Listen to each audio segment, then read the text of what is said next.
Como aconteceu tanto alagamento? Então, havia uma previsão de chuvas mais intensas, né, que poderiam trazer riscos, mas eles comparavam, não se tinha uma referência anterior a 1941.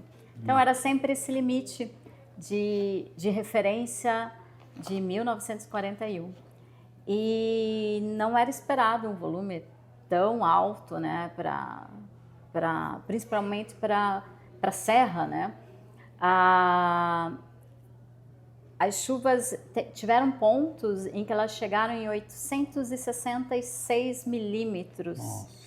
Isso eu não consigo dimensionar exatamente, porque, para você ter uma ideia, as chuvas, a média pluviométrica de Santa Catarina anual é 1.200 milímetros, né? Anual? Ano.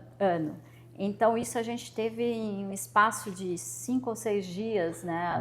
Essas chuvas intensificaram muito. Claro que já em Porto Alegre, apesar de haver muita chuva, de subir muito o nível do rio,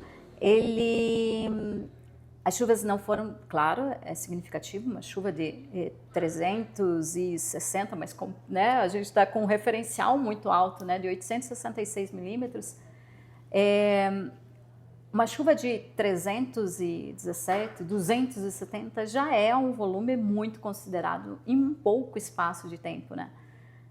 No Morro do Baú, em 2008, a gente teve em média de 320, 300, aqui na região de Florianópolis e São José. No Morro do Baú, um pouco mais intenso, mas nada que passasse de 400 milímetros, né? 24 ou 48 horas, né? Então isso foi um volume muito intenso. É muito intenso. Mas, Cíntia, isso me corrija se eu estiver errado, por favor. Essa questão do aumento da quantidade de chuvas, né, que consequentemente aumenta a capacidade do volume da água no mar e no rio, ele vem devido ao aquecimento global. O aquecimento global está ajudando, segundo alguns noticiários estão noticiando sobre isso? Então, a gente tem alguma intensificação, né? Estas chuvas especificamente, a gente teve 3 fatores relevantes. Seria ainda a influência do El Niño, né? Ainda tem, apesar de já enfraquecido, já tem, tá para entrar Laninha, mas ainda tem a influência do El Niño. A umidade da Amazônia, né? Ela vem e forma uma corrente diretamente, né? Como tinha uma frente, uma onda de calor, né? Eu acho que era a 4ª onda de calor nesse ano já, que já estava estacionado mais ali para o centro, mais já para o sudeste, centro, né? Centro-oeste. Então, quando veio essa umidade da Amazônia, ela formou como que um corredor naquela região, né? Então, quando você olha os gráficos, olha a chuva, olha uma simulação de satélite, você consegue ver exatamente o caminho dessa corrente, né? Então, isso foi intensificado. Ondas de calor que a gente tinha, umidade da floresta amazônica e a influência do El Niño, né? Então, a gente teve esses 3 fatores bem relevantes. Conjunto e acabaram acontecendo essa catástrofe. Que a gente está... Não seria somente no El Niño, porque se fosse do El Niño, eu te perguntaria, porque ele ocorre quase todo ano ocorre o El Niño, né? Praticamente, né? Dois, tem um intervalo. Mais ou menos, né? Então, se fosse por isso, teríamos outros anos com tanta intensidade de chuva. Mas ele veio, em 2023, no Rio Grande do Sul, ele já tinha passado por pelo menos 4 eventos climáticos provocados por ciclones e chuvas fortes, né? Persistentes, que deixaram cerca de 80 mortos na época, né? Não houve tempo hábil para o solo sugar essa água, secar, e para que já viesse outra tormenta de água. Isso, eu estou falando besteira, Cíntia? Pode me corrigir. O solo, ele está nessa intensificação dessas chuvas, né? Sim. Hoje em dia muito saturado, né? Sim. Então, né, a água acaba escoando superficialmente porque ela não consegue mais percolar o solo, né? Então, ela escoa e com até maior velocidade. E aí, o que aconteceu em 2023 causou aqueles danos, né? As mortes, né? E a tendência é que o próximo seja pior. Por quê? Quando eu tenho as chuvas, tem deslizamento, tudo, aquele material de solo que se de deslizamento se desloca dos morros, né, das regiões mais elevadas, ele tende a ir para o leito do rio. E o leito do rio, que era lá embaixo, ele já fica um pouquinho de solo lá, então cada vez precisa de menos água para transbordar, né? Então também é uma sequência de fatores que vai intensificando. A tendência é que, né, isso tem um profissional que eu acho ele fantástico, ele atuou em Brumadinho, capitão acho que ele é da reserva do bombeiro militar lá, que é o Léo Fará. Inclusive eles estão, acho que em Cruzeiro do Sul, né, com a equipe do Humus, né, isso, fantástico. Eu vi uma reportagem deles. Eles trabalham assim, já trabalharam na Turquia, trabalharam no Haiti, trabalharam em Moçambique. É uma equipe bem forte, né? Trabalharam em 2023 em Cruzeiro do Sul, né? Aí eles estão agora lá novamente. E ele ainda, numa postagem dele, comentou isso. Cada vez fica pior, né? Porque não se faz a manutenção, a limpeza, o desassoreamento dos rios, né? Não se tira a árvore que ficou lá no rio, fica e ela vai acumulando mais material, né? Então isso e a população vai agravando. E a população nesse meio? Porque eles vão voltar para suas casas, vão voltar para o mesmo lugar que estavam, porque muitos perderam, mas todos querem recuperar um pouco que tiveram.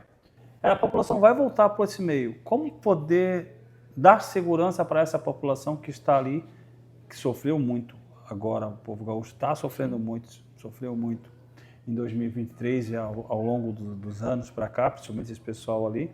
Como proteger essas pessoas? Qual a atitude do governo estadual e federal? Então, a gente tem a questão de infraestrutura, né, com contenção de cheias, né, que seria interessante, né, alguns trabalhos em algumas regiões a respeito disso. Mas eu acho que a maior arma que a população tem é a preparação, porque a população precisa estar preparada para o evento extremo. A gente tinha que ter uma educação desde criança, saber que numa situação de emergência, como eu tenho que evacuar um lugar, como que eu tenho que sair em segurança, né? Como eu tenho que ter esse treinamento. E isso tem que ser geral para a população. A gente vê a educação japonesa, né? Até aqui na América Latina, se você vai para o Chile, a sinalização de lugares que são sujeitos a tsunamis, tem as plaquinhas indicando, né? Então, começar a adotar uma linguagem que a gente consiga saber como agir na hora do risco, né? E não se expor mais ao risco. Então, muitas vezes, na ânsia de querer salvar ou de querer ajudar, eu sou mais uma vítima, né? Então, tem que ter a noção de que você tem que ter a segurança para você primeiro e, na sequência, salvar o próximo, né? Então, eu acho que a questão da educação, desde meninos até os mais adultos, de como agir na hora de um evento extremo. Cíntia, não tem como, a água veio. A gente precisa trabalhar a prevenção, os alertas, começar a ter dentro da defesa civil, seja principalmente a municipal, que está na ponta, que está mais próxima do cidadão, o profissional que saiba receber as informações de alerta do CEMADEM, do Metsul, de onde for, e conseguir ler aquelas cartas, né, e dizer, olha, vai acontecer desta forma. Uhum. A gente precisa se prevenir, já a população saber para onde correr, né?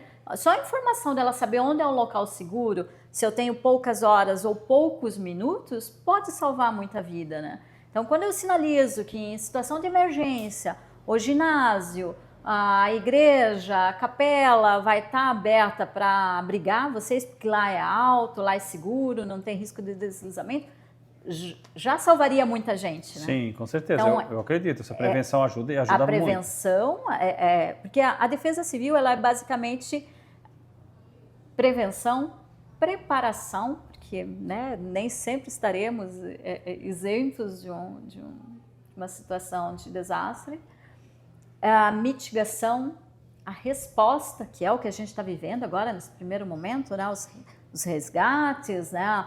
O abrigar as famílias, a população, e a reconstrução. A reconstrução, lá depois vamos reconstruir a infraestrutura, o abastecimento da água, as casas. E agora, imagino eu, que com tantas cidades, bairros inteiros foram devastados, eu acho que a população talvez comece a olhar o risco de outra forma, né? Porque a percepção do risco não é a mesma para todo mundo, né? Às vezes sobe, constrói num lugar próximo ao rio, gostoso aqui, é fácil, mas eu não vi que ali, muitas vezes pode estar, inclusive, abaixo do nível, né? Então,